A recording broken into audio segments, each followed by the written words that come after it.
শ্রবণ ওম নমো ভগবতে বাসুদেবায়। ওম নমো ভগবতে বাসুদেবায়। ওম নমো ভগবতে বাসুদেবায়। নারায়ণং নমস্কৃত্যং নরং চৈব নরোত্তমং দেবীং সরস্বতীং ব্যাসং ততো জয়মুদীরয়ে। নষ্টপ্রায়েষু অভদ্রেষু নিত্যং ভাগবত সেবয়া। ভাগবতেরুত্তম শ্লোকে ভক্তির্ভবতি নৈষ্ঠিকী। মুখং করতি বাচালং পঙ্গুলং লঙ্ঘয়তে গিরিং যৎকিপাতমহং বন্দে পরমানন্দমাধবম। শ্রীচৈতন্যমীশ্বরম হরি ওম তৎসৎ। জয় শ্রীকৃষ্ণ চৈতন্য প্রভু নিত্যানন্দ শ্রী অদ্বৈত গদাধর শ্রীবাসাদি গৌরভক্তবৃন্দ। হরে কৃষ্ণ কৃষ্ণ কৃষ্ণ হরে হরে, হরে রাম রাম রাম হরে হরে। হরে কৃষ্ণ। শ্রীমদ্ ভাগবত গীতা যথাযথ সপ্তম অধ্যায় 7 নম্বর শ্লোক। সময়ের পিছিয়ে পিছিয়ে বলুন। মত্ত পরতর ন অন্নাৎ কিঞ্চিৎ অস্তি ধনঞ্জয় ময়ি সর্বম ইদম প্రోক্তম সূত্রে মুনিগণা ইব। মত্ত পরতর নান্নাৎ কিঞ্চিদস্তি ধনঞ্জয় ময়ি সর্বমিদং প্ৰোক্তম সূত্রে মুনিগণা ইব। এর অর্থ হলো, হে ধনঞ্জয়, আমার থেকে শ্রেষ্ঠ আর কেউ নেই। ভগবান বলছেন নিজে যে আমার থেকে শ্রেষ্ঠ আর কেউ নেই। সূত্রে যেমন মণিগাথা মণিসমূহ গাথা থাকে, তেমনি সমস্ত বিশ্ব আমাতে ওতপ্রোতভাবে অবস্থান করে। বুঝতে পারছেন? যেমন সূত্রের দ্বারা মালা তৈরি করা হয়। সূত্র মানে সুতা, সুতা দিয়ে মালা তৈরি করা হয়, আর মালার সঙ্গে প্রত্যেকটা মতি যুক্ত থাকে। সেরকম এই পৃথিবীটাও, এই জগৎ, পৃথিবী না শুধু, এই জগৎটা ভগবানের সঙ্গে এরকম ওতপ্রোতভাবে জড়িত। বুঝা গেল? একবার সহজ জিনিস। সবাই আমি পিছিয়ে বলুন, হে ধনঞ্জয়, আমার থেকে শ্রেষ্ঠ আর কেউ নেই।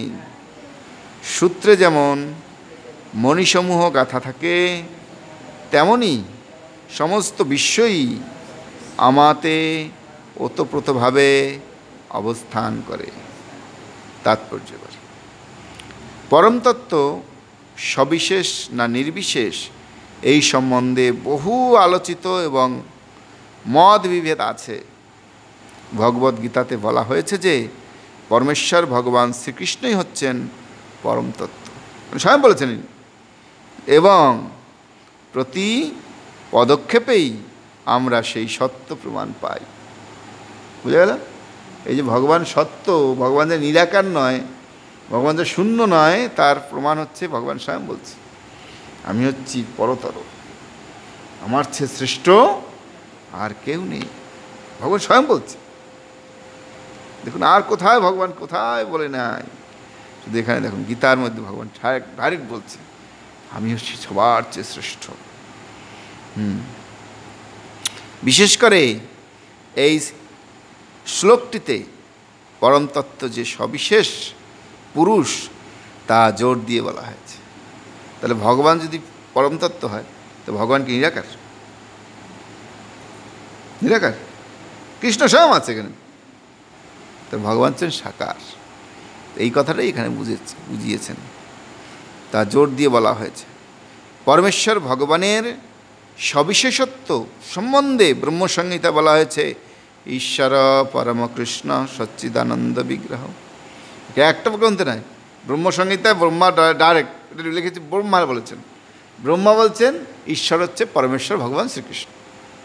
আপনারা থাকে, আরে আমি তো মূর্খ, কিন্তু ব্রহ্মা তো জ্ঞানী, যিনি এই সমস্ত দৃশ্য সৃষ্টি করেছেন, হ্যাঁ, তিনি যদি বলে, হ্যাঁ, আমি তো মূর্খ, আর ডাক্তার যদি বলে তোমার পেটের মধ্যে কী হয়েছে, তাহলে সেটা মেনে নেব না? হ্যাঁ, কারণ ডাক্তার খুলে কেটে কুটে দেখেছে। হ্যাঁ, তাহলে বলবে না এটা মিথ্যা। তাহলে কি আমি বাঁচবো? ডাক্তার কথা অবিশ্বাস করলে বাঁচবো? না না, ডাক্তার বলছে ওগুলো ভুল, ও ওষুধ টষুধ কিছু খাওয়ার দরকার নাই, কিচ্ছু করার দরকার নেই, থাকো। তো কদিন পর এমনি মরে যাবো। আর ডাক্তারকে যদি মানে ওষুধটা খাই তাহলে রোগটা সেরে যাবে। কে সেরকম? ব্রহ্মা স্বয়ং বলছেন কৃষ্ণ হচ্ছেন ভগবান, তার আরাধনা করো। না না, কৃষ্ণ কিসে ভগবান? ও কৃষ্ণ কৃষ্ণ আমরা চিনি না, ভগবান ঠগবান আমরা জানি না। তো ডাক্তার বলছে আমার পেটের মধ্যে রোগ হয়েছে, আমার যাই হোক, তিনি অপারেশন টপারেশন করে দিয়েছে। এখন যদি আমরা বিশ্বাস করি না ডাক্তার তা বলছে সব ভুল, তাহলে কয়েকদিন পরে ওই নারী বুড়ি পচবে আর আমি মরে গেলাম। আর ডাক্তার কথা বিশ্বাস করে যদি আমরা ওষুধ টষুধ ঠিক মতো খাই তাহলে আমি বেঁচে যাব। যেমন ব্রহ্মা হচ্ছেন সর্বশ্রেষ্ঠ ডাক্তার।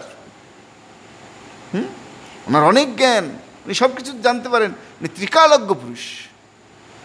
শুধু এই নয় যে হচ্ছে তা দেখছে, যা হয়েছে তা দেখতে পারে, যা হচ্ছে তা দেখতে পাচ্ছে, বা যা হবে তাও দেখতে পারে। বোঝা গেল? তাইলে বিশ্বাসটা কাকে করতে হবে? আমাকে, যে দেয়ালের পিছিয়ে কিছু দেখতে পাই না। হ্যাঁ, ব্রহ্মাকে বিশ্বাস করতে হবে। সে দেয়াল কেন, এই হৃদয়পুরের বাইরেও যদি কিছু হয় তাও দেখতে পাচ্ছে। বলে তোদের হৃদয়পুরের বাইরে এই কাজটা হচ্ছে, ওখানে অমুক জায়গায় দেখতে পারে না ব্রহ্মা? তাহলে কাকে বিশ্বাস করবে? ব্রহ্মাকে বিশ্বাস করতে। ব্রহ্মা বলছেন ঈশ্বর পরম কৃষ্ণ সচ্চিদানন্দ বিগ্রহ। কৃষ্ণ হচ্ছেন পরমেশ্বর, তিনি হচ্ছেন সচ্চিদানন্দ বিগ্রহ। তিনি বলছেন অর্থাৎ পরম তত্ত্ব, পরম পুরুষ ভগবান হচ্ছেন শ্রীকৃষ্ণ। তিনি হচ্ছেন সমস্ত আনন্দের উৎস, তিনি হচ্ছেন আদিপুরুষ গোবিন্দ, এবং তার শ্রীবিগ্রহ হচ্ছে সচ্চিদানন্দ। ব্রহ্মার মতো মহাজনদের কাছ থেকে যখন আমরা নিঃসন্দেহে জানতে পারি যে পরম তত্ত্ব হচ্ছেন পরম পুরুষ এবং তিনি হচ্ছেন সর্বকারণের পরম কারণ, তখন আর তার সম্বন্ধে কোনো সন্দেহ থাকে না। নির্বিশেষবাদীরা অবশ্যই বৈদিক ভাষ্য থেকে শ্বেতাশ্বতর উপনিষদে এই শ্লোকটি উল্লেখ করা হয়েছে, তত যদুত্তরং তদরূপমানয়ম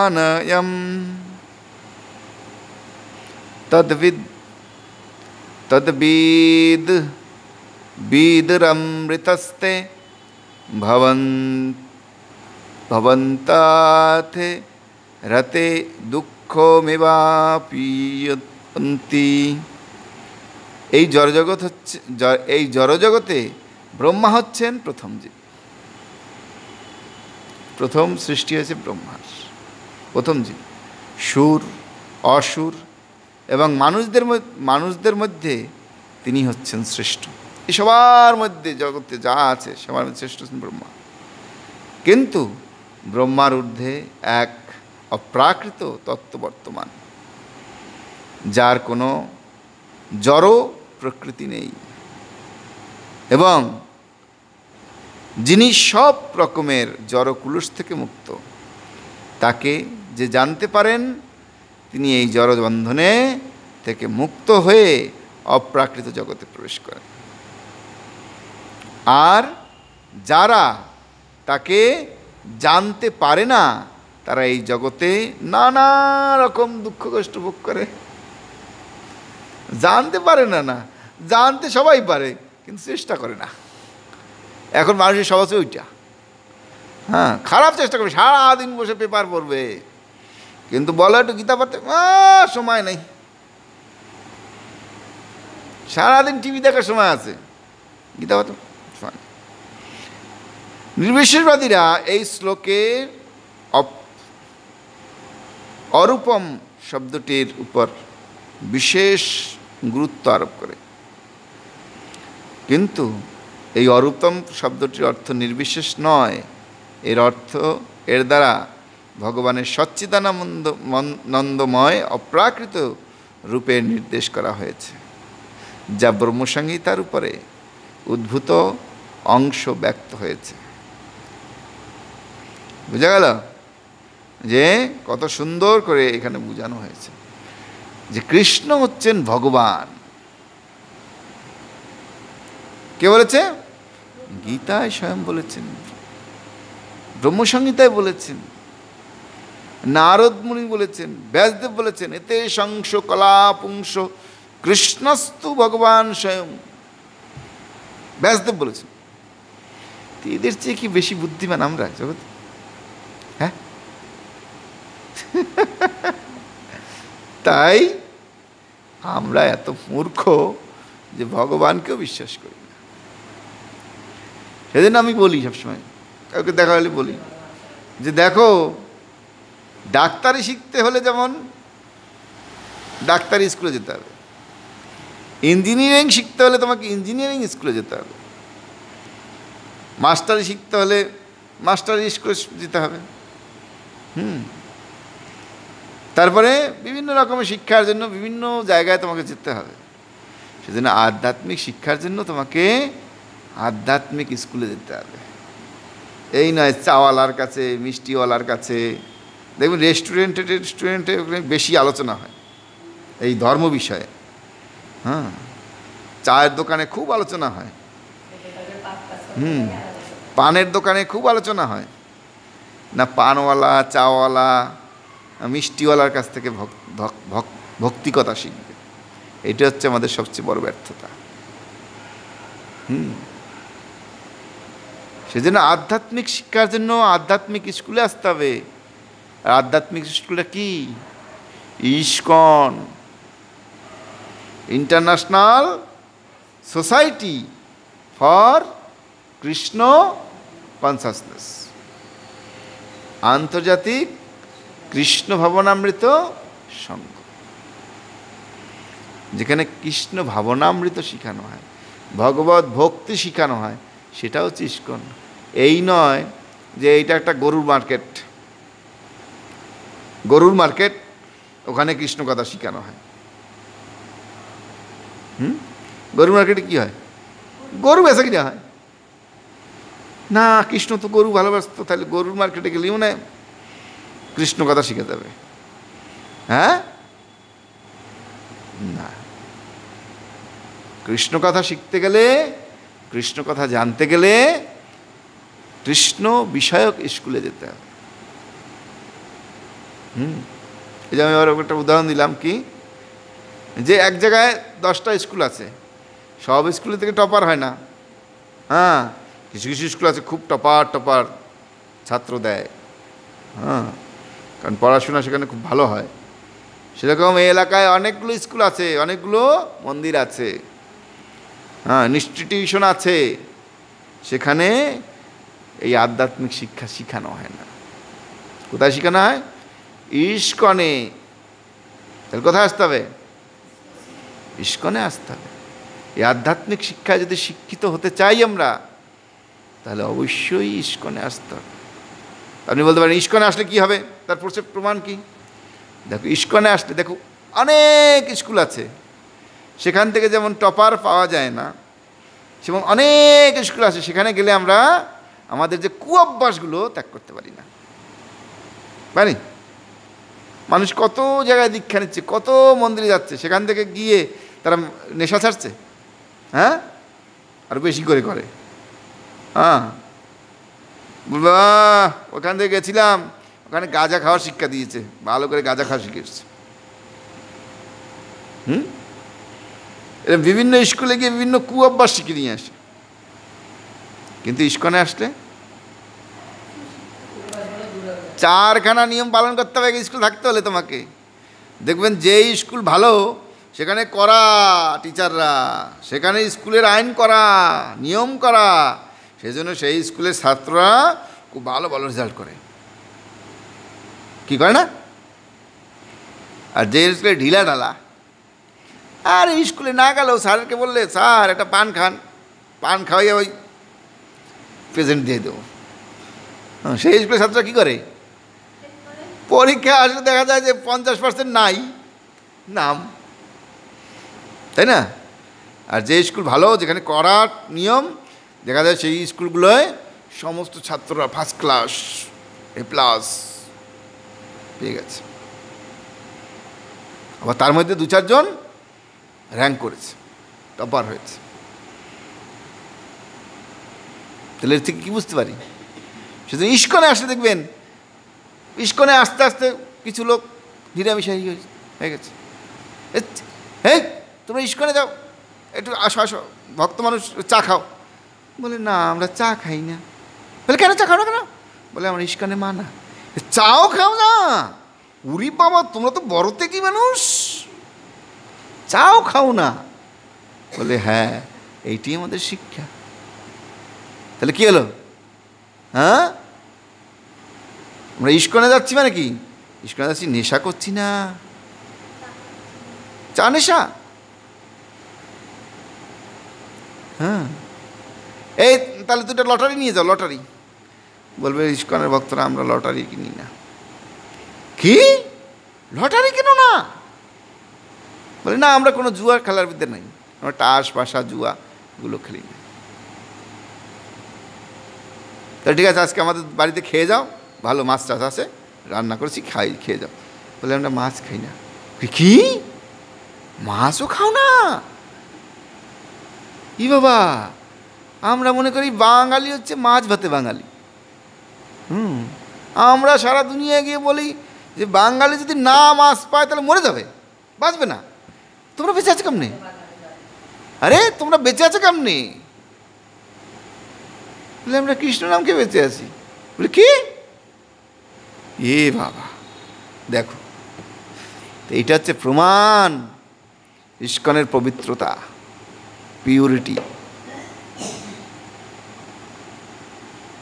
বুঝতে পারছেন?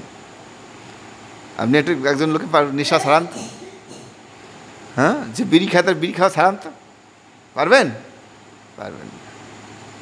কিন্তু সাধুদের কাছে আসলে, না প্রভু, কালকে থেকে আমি আর বিড়ি খাবো না, আমি বুঝতে পারছি। আপনি একটা দারুবাজকে মদ ছাড়ান তো, পারবেন? ইস্কনে এসে বলবে প্রভু আমি এটা ত্যাগ করলাম, আমি আর জীবনেও এগুলো খাবো না। এটা হচ্ছে প্রমাণ, শুদ্ধতার প্রমাণ। কি? ইস্কনে আসলে লোকেরা এই সমস্ত ত্যাগ করে দেয়। আমি যদি ত্যাগ না করি, তুমি জোর করে আমার ত্যাগ করতে পারবে? হ্যাঁ, আমার মন থেকে যদি ত্যাগ না হয়, না ইস্কনের সাথে ধরে ধরে ত্যাগ করাচ্ছে, গলা টিপে ধরবে একেবারে, ত্যাগ করে না। তার মানে আমার মন থেকে সেটা উঠে যাচ্ছে, আমি খারাপ জিনিসের প্রতি আমার মন থেকে আকর্ষণ চলে যাচ্ছে। কিভাবে? সাধু সঙ্গের কারণে। যেমন হিরণ্যকশিপু না কি রত্নাকর দস্যু, তিনি দস্যুগুরি করতেন, মানুষের লুট করে, তাকে মেরে, তাকে হত্যা করে তার সম্পত্তি লুট করতেন। নারদ মুনির সঙ্গ হওয়ার ফলে তিনি সব ত্যাগ করে সাধু হয়ে গেছে। এইটা হচ্ছে নারদ মুনির প্রমাণ যে উনি হচ্ছে ভগবানের শুদ্ধ ভক্ত। তাই শাস্ত্র বলছে একজন শুদ্ধ ভক্ত একজন শুদ্ধ ভক্ত তৈরি করতে পারে। যদি কেউ শুদ্ধ ভক্ত না হয় তাহলে সে কোনোদিন শুদ্ধ ভক্ত তৈরি করতে পারবে না, জিনিসটা মনে রাখতে হবে। হ্যাঁ, প্রভুপাদ হচ্ছেন শুদ্ধ ভক্ত, তাই প্রভুপাদ দেখুন সারা পৃথিবী ধরে মানুষকে শুদ্ধ ভক্ত তৈরি করেছে।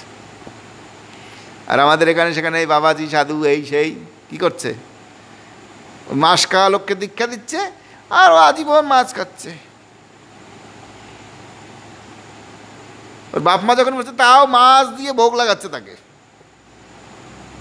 লাগাচ্ছে না? বলে যেখানে যাবে সেখানে মাছ খাওয়াবো আমরা, আমার গোসাই মারা গেলেও খাওয়াবো, এরকম করছে। এতে কি ভক্তি হচ্ছে? সেই জন্য শিখতে হবে, ইস্কন মন্দিরে আসতে হবে, সেখান থেকে শিখতে হবে। যখন আসবেন, তাদের সংস্পর্শে আসবেন, তাদের কাছ থেকে ভগবানের কথা, হরিকথা শ্রবণ করবেন, আপনার হৃদয়ের থেকে ধীরে ধীরে এগুলো খারাপ যে প্রবৃত্তিগুলো ধীরে ধীরে চলে যাবে, আর ভালো যে গুণগুলো বিকাশিত হবে। যখন আমাদের কাছ থেকে খারাপ গুণগুলো চলে যায়, তখন ভালো গুণের বিকাশ হয়। বুঝতে পারছেন? সেই জন্য সাধুসঙ্গ করতে হয়। শাস্ত্রে বলছে সাধুসঙ্গ সাধুসঙ্গ সর্বশাস্ত্রে কয়, লবমাত্র সাধুসঙ্গ সর্বসিদ্ধি হয়। হরে কৃষ্ণ।